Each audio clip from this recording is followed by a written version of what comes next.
នៅក្នុងទីរួមខេត្តតាកែវឥឡូវហ្នឹងគឺល្បីមួយឆាតាមដងផ្លូវខ្លាំងមែនតើចឹងនៅក្នុងវីដេអូនេះគឺថាខ្ញុំនឹងទៅភ្លក់មួយឆាហើយលេង challenge ជាមួយនឹងអ្នកលក់នៅទីរួមខេត្តតាកែវ ភ្លក់មួយឆាហើយខ្ញុំក៏បានធ្វើដំណើរចេញពីស្ដប់មិត្តភាពកម្ពុជាវៀតណាមដើម្បីទៅភ្លក់មួយឆាហេថ្ងៃហ្នឹងគឺខ្ញុំមកភ្លក់មួយឆា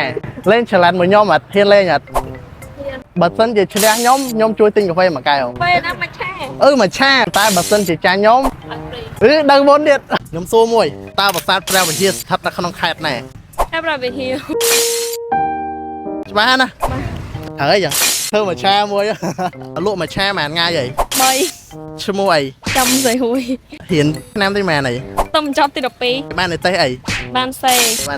យកស្ករ20ចាអាយុប៉ុន្មានអី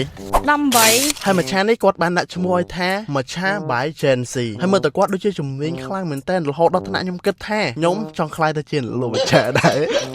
អូខេបងប្អូនគ្នាឥឡូវហ្នឹងគេថាចិត្តហើយអីខ្ញុំនឹងភ្លក់មួយឆាហើយខ្ញុំនឹងរ៉េតបាទបងគោឲ្យដល់ខំមែនធ្វើចឹងមកបានណាអូខេចាំមើលថាតើមួយឆាហ្នឹងមានរសជាតិបែបម៉េច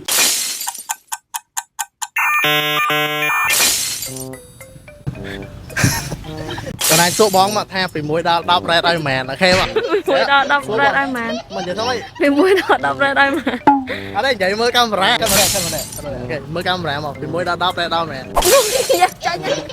ពី1ដល់10រ៉េតឲ្យមែនយកពេកពី1ដល់10រ៉េតឲ្យមែនមួយឆាដែលបងញ៉ាំមុនហ្នឹងពី1ដល់10បងរ៉េតឲ្យ8កន្លះលើ10យ៉ាឆ្ងាញ់អញ្ចឹងប្រាសាទព្រះវិហារស្ថិតនៅក្នុងព្រះវិហារអូខេអញ្ចឹងបងប្អូនអរគ្នាកុំភ្លេចមកជួយគាំទ្របងផងអ្នកនៅកែងសារមន្ទីរខាងនេះអូខេ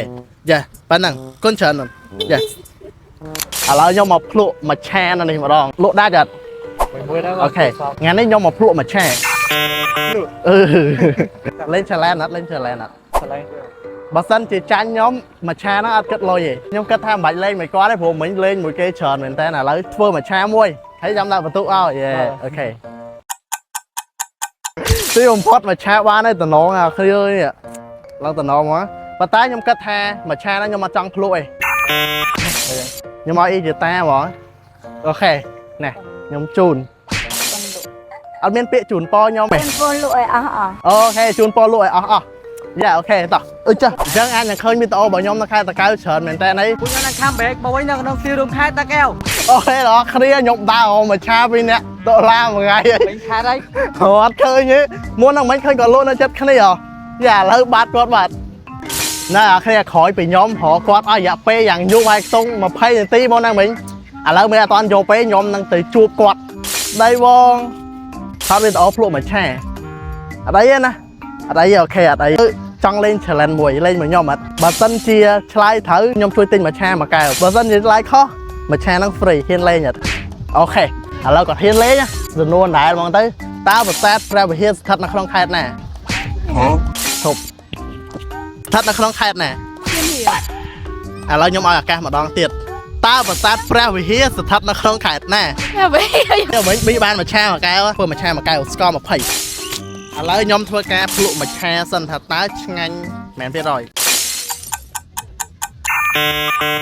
ចឹងមួយឆានេះពី1ដល់10 8លើ10សិនអ្នកនរគ្នាពេញនៅវីដេអូនេះកុំភ្លេច follow like share ហើយបើសិនជាបាន1k follower គឺខ្ញុំនឹងធ្វើអំពើល្អមួយ